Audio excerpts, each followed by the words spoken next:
Olá, meus irmãos, que a graça e a paz do Senhor Jesus esteja com você.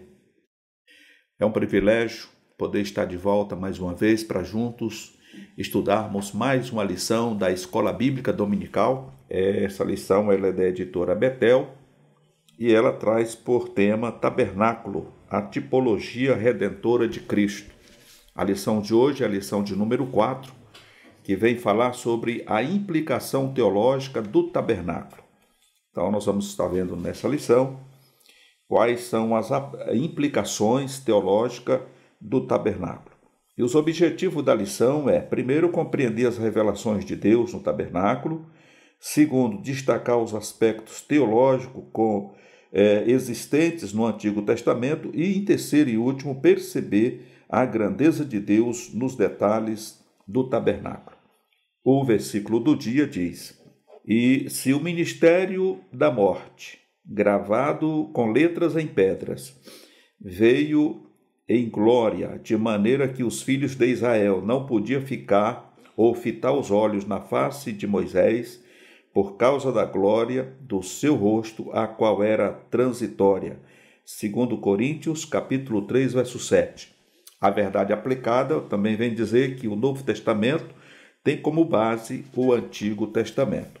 E é isso que nós vamos estar vendo a partir da lição. A leitura bíblica em classe está registrada em Hebreus, no capítulo 8, vai do verso 1 ao 13. Os irmãos que têm a sua Bíblia aí podem estar fazendo a leitura. São 13 versículos.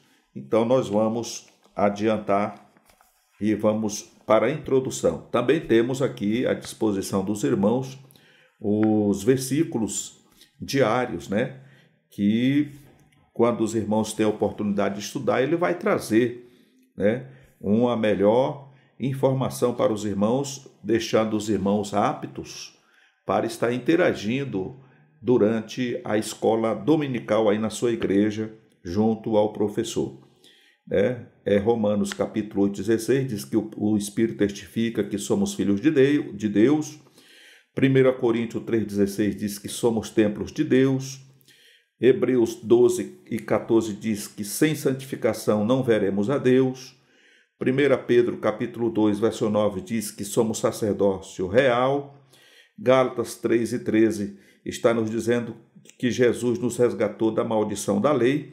E Gálatas 3, 24 conclui dizendo que a lei serviu de aio para nos conduzir a Cristo. Então, por aqui, nós já temos assim o gancho, Nós já pegamos o gancho do que a lei representou naquela época e o que ela representa hoje.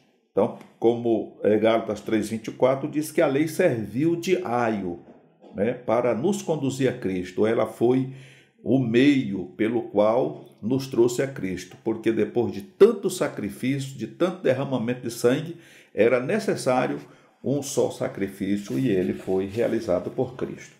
Então, antes de entrarmos à introdução, eu quero fazer aquele apelo para os irmãos, para os amigos que têm nos acompanhado e têm gostado das postagens que temos feito aqui através dessa plataforma.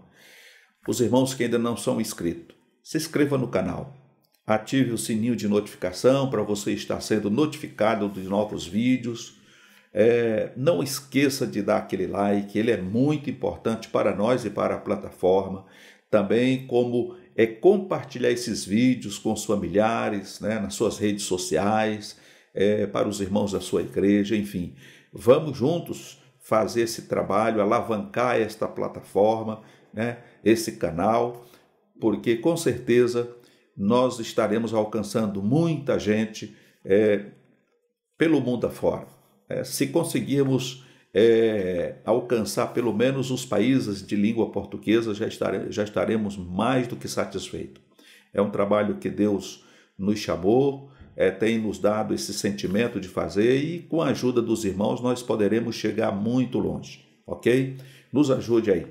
Outro sim faça os seus comentários, o que os irmãos estão achando desses comentários que estão fazendo. É claro que aqui nós fazemos um pequeno subsídio, né, bem raso, a gente não se aprofunda muito, até por conta do tempo que nós temos, é pouco. Tá? Faça a sua pergunta, se ficou alguma coisa que o irmão não compreendeu, que é mais um aprofundamento, nós fazemos um outro vídeo, responderemos para os irmãos com toda certeza. Ok, meus queridos? Que Deus em Cristo vos abençoe. Vamos à introdução desta aula, que diz assim: em todo o projeto do tabernáculo, é perceptível Deus revelando nos mínimos detalhes temas que seriam mais tarde transformados em doutrinas fundamentais da fé cristã, tais como soteriologia, amartiologia, cristologia e pneumatologia. Né? Então, o ponto-chave, a salvação por intermédio de Cristo, foi vislumbrada no tabernáculo. Então, tudo que foi construído ali no tabernáculo tinha um propósito, tinha uma razão de ser, e nada mais era do que uma figura daquilo que no futuro viria a ser, ok? Com a vinda de Cristo, o Cordeiro de Deus, como bem explicou, né, João Batista, quando viu Jesus, ele, bem alto, em bom som, falou para todas aquelas pessoas que estavam ali à margem do rio Jordão, e ele disse: eis aí o Cordeiro de Deus que tira o pecado do mundo.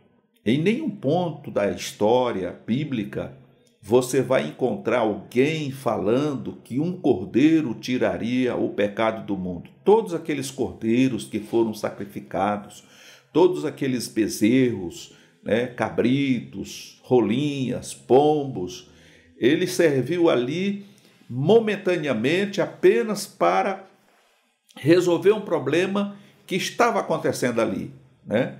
Era um problema que aconteceu naquele momento. Alguém pecou, então, reconhecendo o seu erro, ele deveria apresentar-se diante do sacerdote, levando ali o sacrifício, trazendo ali um cordeiro, uma ovelha, um cabrito, ou um bezerro, um pá de rolinha, de pombo, enfim. E ali o sacerdote tinha a incumbência de oferecer aquele sacrifício. Sangrava aquele animal, pegava daquele sangue, colocava na ponta do altar, aspergia sobre a pessoa, né? E, enfim, e depois fazia aquele sacrifício com a gordura, tirava ali aquele redenho, botava ali em cima do altar, colocava fogo, e aquilo era oferecido como cheiro suave diante de Deus. Então existia ali uma liturgia, existia ali um ritual que era repetitivo e se tornou repetitivo ao ponto de Deus cansar daquilo. Uma vez por ano o sacerdote fazia o sacrifício por ele para poder entrar lá no Santíssimo Lugar, conforme já vimos, fazia a expiação pelo povo, pegava um bode e levava para o deserto, enfim. Então, era repetitivo. O animal estava morrendo no lugar daquele culpado, porque no momento em que o pecador colocava a mão sobre o animal, ele estava transferindo, né? Transferindo o seu pecado para aquele animal. Então, ao invés daquela pessoa morrer, o animal morria no lugar dele. E Deus aceitava, porque essa era a lei, né? Mas tudo isso já apontava para o sacrifício perfeito. Então, nós vemos aqui que o tabernáculo e a doutrina da salvação. O primeiro ponto diz: numa das divisões do estudo teológico, encontramos a soteriologia, que trata de assuntos concernentes à salvação e seus aspectos. Neste tópico, mostraremos alguns aspectos pontuados no Antigo Testamento através do culto levítico. Primeiro, ele era para a remissão de pecado. Através dos enésimos sacrifícios relatados no culto levítico, verificamos que a tônica principal é sobre a maneira de perdoar o pecado do povo. Existiam diversos rituais e todos com foco na remissão do pecado e na aproximação do homem com Deus. Nos capítulos 4 e 5 de Levíticos, falam sobre os sacrifícios para diversos tipos de pecados. Então aqui nós encontramos que o capítulo 4 e 5 de Levítico, você vai encontrar ali a forma como cada ação deveria ser exercida ali, deveria acontecer. Para cada tipo de pecado existia e exigia um tipo de sacrifício, né? Em todos eles, o culpado deveria chegar ao sacerdote com a sua oferta diante do altar e ali confessar seus delitos. Com a morte de Cristo no Calvário, não é mais necessário sangue de animais, pois Jesus foi o sacrifício perfeito. Como bem disse João, Jesus é o Cordeiro de Deus que tira o pecado do mundo, conforme está registrado lá no Evangelho de João, capítulo 1, 29. Deus nos justificou através do sangue de Jesus e por isso temos paz com Ele. Romanos, capítulo 5, verso 1. Quando eu citei aqui que aquilo se tornou repetitivo ao ponto de Deus se cansar daquele sacrifício, ao ponto de Deus não suportar mais tanto derramamento de sangue. Era tanto bode sendo levado para o deserto e era abandonado lá, porque aquele bode, ele levava o pecado do povo, então ele era solto no deserto. Ele poderia morrer de sede, de fome, ser picado por uma serpente, ser devorado por algum tipo de animal, enfim. O fato é que ele tinha que ser levado para bem longe e não podia retornar. Então ele levava o pecado. A pessoa mais pobrezinha das tribos ali, que não tinha condição de apresentar um animal que fosse limpo e sem alejo, porque não podia ser qualquer tipo de animal. Tinha que ser um animal especial. Se fosse um cordeiro, tinha que ser um cordeiro perfeito. Não podia ter nenhum tipo de defeito. Ele era levado até ali na entrada do tabernáculo. E ali ele confessava o seu delito, o seu pecado. Colocava a mão sobre o animal. O sacerdote sangrava aquele animal e aparava o sangue. Depois colocava sobre o polegar direito da mão, sobre o dedão do pé direito e sobre a orelha, e aspergia o sangue também nas pontas do altar. Abria o animal, tirava a gordura, colocava sobre a lenha e colocava fogo, e aquilo servia de cheiro suave, aquele aroma suave para o Senhor. Então, irmãos, o que nós vemos que se tornou algo tão repetitivo que Deus chegou a uma hora que não suportou, conforme já frisei. Estou relembrando mais uma vez. Era necessário um sacrifício único, e esse sacrifício ele foi apontado por Deus lá no Jardim do Éden, quando Deus deu a sentença para a serpente, para a mulher e para Adão. Ele disse que da mulher nasceria um que esmagaria a cabeça da serpente, e esta lhe feriria o calcanhar. Então nós vemos que ali o Senhor já estava provendo o escape, a salvação, o meio de resgate do homem, porque a partir daquele momento o homem estava 100% vendido sobre o pecado para o inimigo das nossas almas. Nos tornamos escravos, e como escravos nós não tínhamos nenhum direito. Então era preciso que houvesse não só um sacrifício perfeito, mas que houvesse também o resgate. E esse resgate chegou na plenitude dos tempos, conforme a Bíblia nos revela. As Escrituras nos revelam que o Senhor Jesus veio e ali no madeiro ele derramou seu sangue. O véu do templo foi rasgado de alto a baixo. Ou seja, nós vemos que para o sacerdote ali no pátio ele tinha, podia se locomover tranquilamente, oferecer o sacrifício, mas lá dentro, onde ficava a mesa do propiciatório, ficava ali o candelabro, ali no Santo do Santo. Ele tinha autonomia para chegar até ali, mas lá no Santíssimo Lugar, aonde estava a Arca do Concerto, ele só podia entrar uma vez por ano. E ele tinha que estar consciente e ciente de que ele estava em perfeita ordem, em total comunhão com Deus, porque se ele tivesse com alguma coisa desmantelada fora do lugar, ele entrava, mas não saía.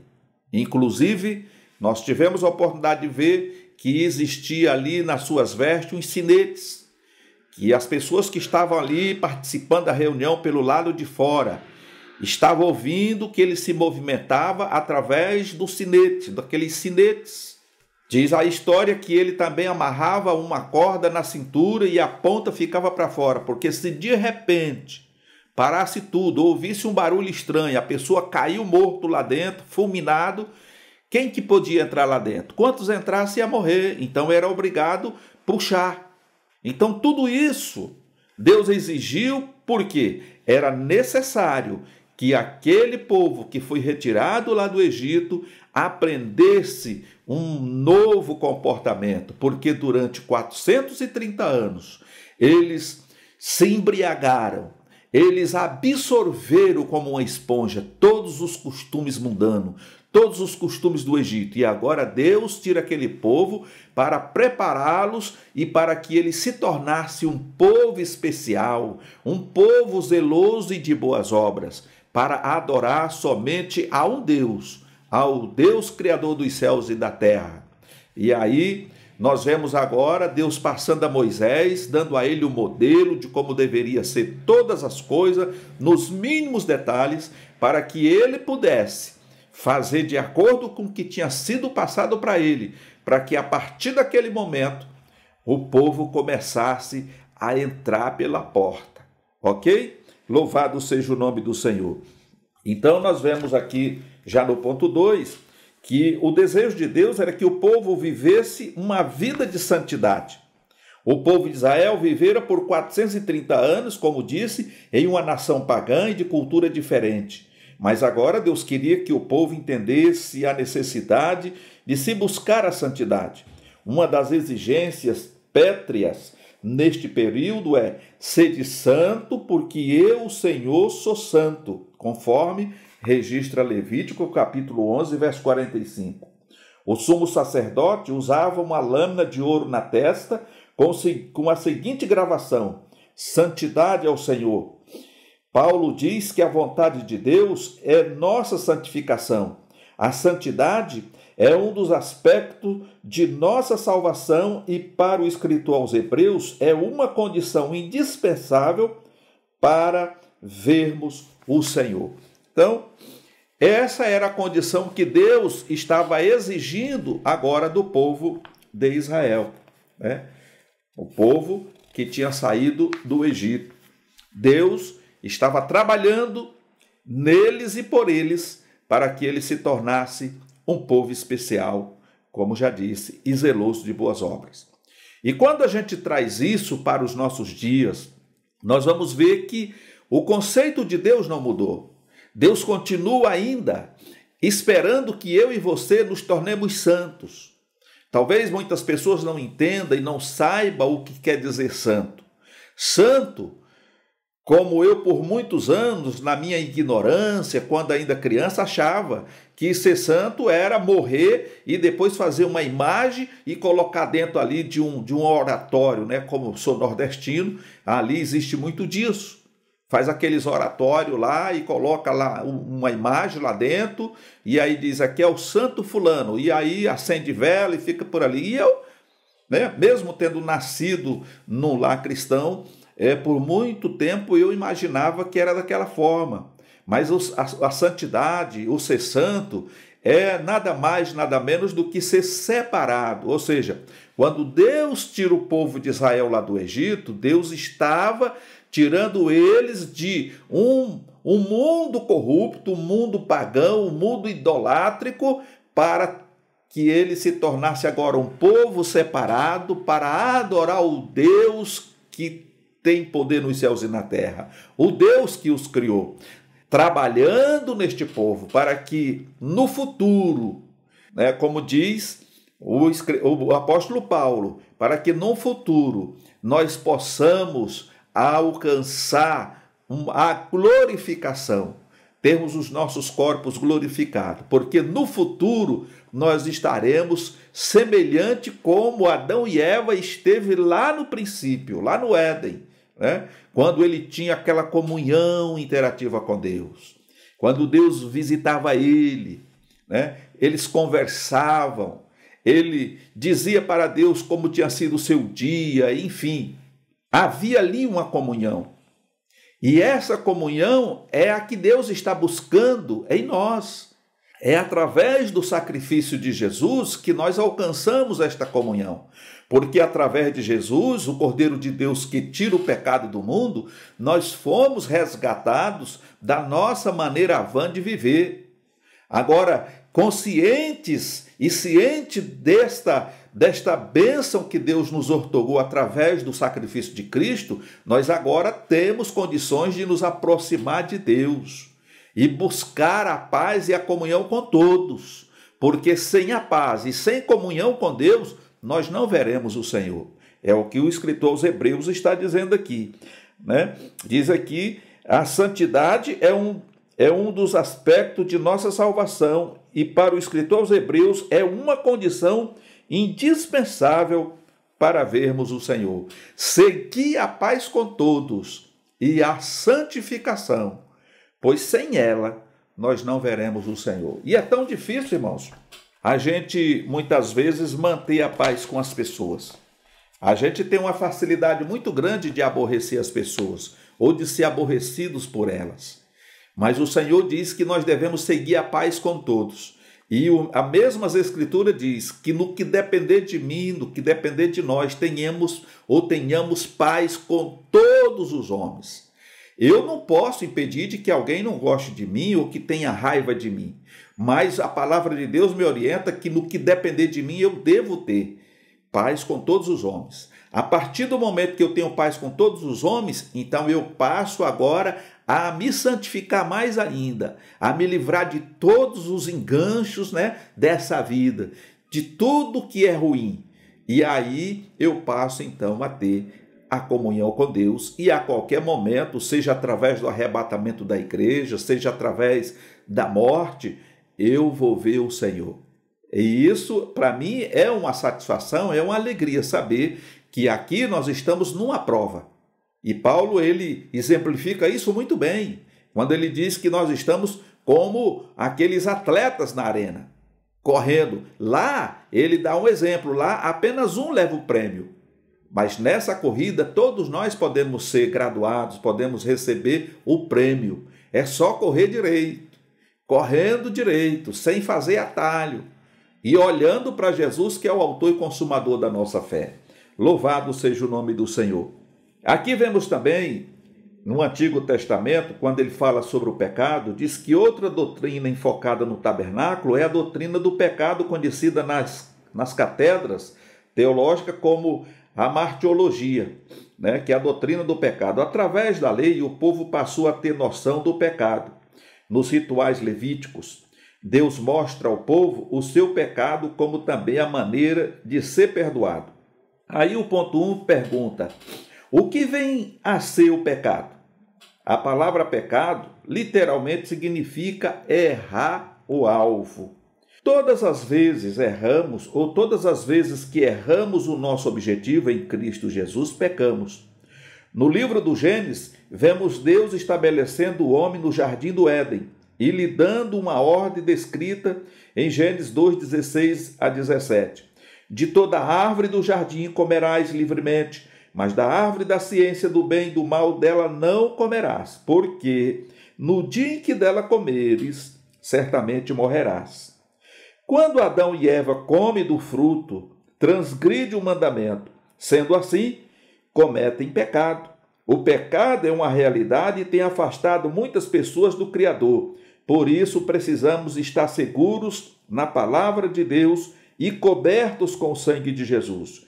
O apóstolo Paulo chega a dizer que o salário do pecado é a morte. Então, os irmãos entenderam? A palavra de Deus diz: não furtarás, não adulterarás, não deis falso testemunho. E aí você dá falso testemunho, você adultera, você mente, você falta com a verdade. então você está pecando, você está errando o alvo. Porque o alvo é você se manter no fiel e não praticar nem uma coisa e nem outra. Se o Senhor diz assim, não profanará ou não seja profano, e você está profanando, você está apostatando da fé, você está pecando. Adão, ele foi orientado a não tocar e a não comer do fruto da ciência, do fruto do conhecimento do bem e do mal. Mas ele comeu. Então ele errou o alvo. E a partir daquele momento, ele que viveria eternamente, agora se cumpre o que o Senhor diz, porque no dia que você comer, tu vai morrer. E aí Paulo, para endossar o que nós acabamos de ler, em Romanos 6, 23, ele diz que o salário do pecado é a morte. Então, veja bem, o irmão, a irmã, todos nós já bebemos dessa água, a água da vida que se transforma numa fonte que jorra para a vida eterna. Nós fomos lavados e remidos pelo sangue do Cordeiro. Então nós alcançamos o quê? Nós alcançamos vida eterna. O Senhor tirou o veneno do pecado que estava em nós. Nos deu a vida eterna. E eu vou explicar isso aqui em miúdo para você, em detalhe. Quando eu falo que nós recebemos a vida eterna, eu estou dizendo que eu já não sou morto espiritualmente falando, porque com o pecado, não só o físico ficou propenso à destruição e ter que voltar ao pó, porque do pó foi criado, mas o espírito também morreu. Mas a partir do momento que eu recebi Jesus como meu Salvador, criei no Senhor Jesus e aceitei o seu sacrifício, então eu passei a ter vida eterna, o meu espírito reviveu. O corpo ele vai cair um dia, se Jesus não voltar logo para que eu possa ser transformado, o meu corpo uma hora vai falir, ele vai morrer, mas o meu espírito não vai morrer. Você está entendendo? E no dia da ressurreição, esse corpo voltará novamente para mim. Eu terei de volta o meu corpo, só que agora um corpo glorificado. Então o Senhor nos garante isso. Ele nos tirou da condenação eterna, porque não era apenas o corpo físico que estava sendo destruído, mas o espírito que o Senhor nos deu. E Deus que deu, ele vai um dia requerer de volta. Então, nós estamos agora tendo espírito, alma e corpo santificado para adorar e agradar a Deus em tudo. Louvado seja o nome do Senhor. A Bíblia é repleta de passagens mostrando as consequências do pecado na vida de uma nação, de um povo e até mesmo no indivíduo. Uma consequência imediata do pecado de Adão e Eva foi a expulsão do jardim. Eles perderam o direito de continuar no jardim. Imagine, irmãos, o jardim produzia tudo o que eles precisavam. Adão não precisava trabalhar a terra. Você está entendendo? Com a prática do pecado, ele passou agora a ter que lavrar a terra para tirar da terra o seu sustento. E o Senhor disse, do suor do teu rosto comerás o teu pão. Cardos e espinhos a terra vai produzir. E a mulher que com certeza teria muitos filhos, não sentiria dor, agora ela sentiria dores no parto. Então tudo isso aconteceu gerado por uma ação que Deus tinha pedido para Adão não fazer. Toda ação gera uma reação. O salário do pecado é a morte. E com isso eles foram expulsos do jardim. O profeta Isaías profetiza que o pecado faz divisão entre o homem e Deus, conforme está registrado lá no capítulo 59, verso 2. Quando você está em pecado e não reconhece o seu pecado, você está separado de Deus. Tanto é que o mesmo profeta Isaías diz que Deus não conseguia ouvir o clamor do homem porque havia uma grande separação, como se fosse um céu de bronze, de chumbo. Então não podia ouvir. Mas através do sacrifício de Jesus Cristo, esse caminho foi aberto. Agora nós podemos clamar a Deus. E Deus, quando nós clamamos a Ele, Ele não olha para a minha aparência física. O Senhor Deus vai olhar para o meu coração para ver qual é o comprometimento, qual é a sinceridade que meu coração demonstra diante de um arrependimento verdadeiro. Eu posso chorar, como se diz por aí, e brotar nos meus olhos lágrimas de crocodilo, quer dizer, aquelas lágrimas que não é choro, que é só engano, é uma lágrima teatral, e posso até enganar pessoas, mas a Deus não. Deus não está preocupado com o teu choro, com o teu arrumar. Deus, ele, em primeiro lugar, ele vai olhar o teu interior, ele vai ver o teu sentimento, o teu quebrantamento. A partir daí, ele atenta para as tuas lágrimas. Porque tem muita gente que chora por aí com a facilidade que só Jesus na causa. Mas é só teatro. Então, é por isso que o Senhor diz, o homem vê o exterior, mas eu estou vendo o interior. Eu olho para o comprometimento dessa pessoa. Ele está sendo sincero? Está escrito, Deus não ouve a pecador, mas se ele for temente, for sincero, tiver um coração reto diante de mim, a esse eu vou ouvir, ou eu ouço. Amém, glória a Deus. Diz aqui ainda que o ponto 3 está dizendo que Cristo, como centro do tabernáculo, um dos utensílios de maior representatividade no tabernáculo, indubitavelmente era a Arca da Aliança, pois representava a presença do próprio Deus. Veremos alguns detalhes neste utensílio que aponta para Cristo. A arca deveria ser feita de madeira de acácia, revestida de ouro por dentro e por fora. Algumas características desta madeira são: ela cresce em condições áridas, produz uma goma medicinal e não é deteriorável. Aqui já percebemos o direcionamento para a vida do Messias, que mesmo vivendo em um ambiente hostil, de uma religiosidade vazia e de incredulidade, obteve êxito em sua missão. Outro ponto a destacar é que através da sua morte vicária fomos sarados de nossas enfermidades.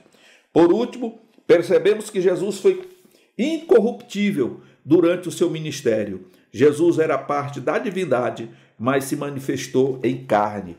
Então, trocando isso aqui em miúdos, fala da madeira de acácia. Ela nasce no lugar árido, então ela não é uma árvore que precisa ter muita água. Ela tem uma goma que é medicinal.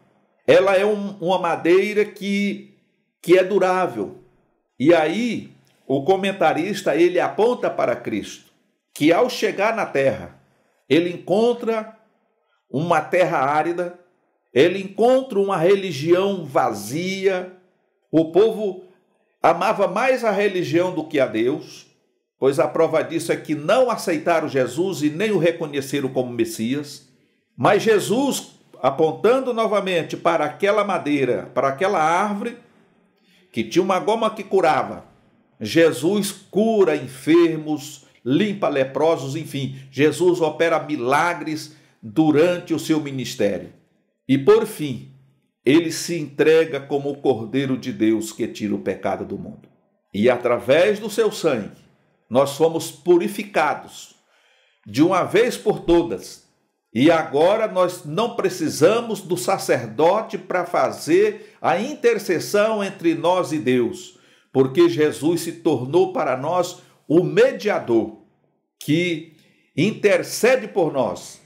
E se isso tudo só não bastasse, ao retornar para o Pai, Jesus envia o Consolador, o Espírito Santo, que está conosco para sempre, que muitas das vezes, diante de muitas dificuldades para nos expressar diante de Deus, porque muitas vezes não sabemos pedir o que convém, o Espírito Santo de Deus que está comigo, está com você, está conosco, ele intercede com gemidos inexprimíveis. Isso é maravilhoso. E a única coisa que Deus exige de mim e de cada um de nós é que sejamos santos, porque Ele, o Senhor, é santo.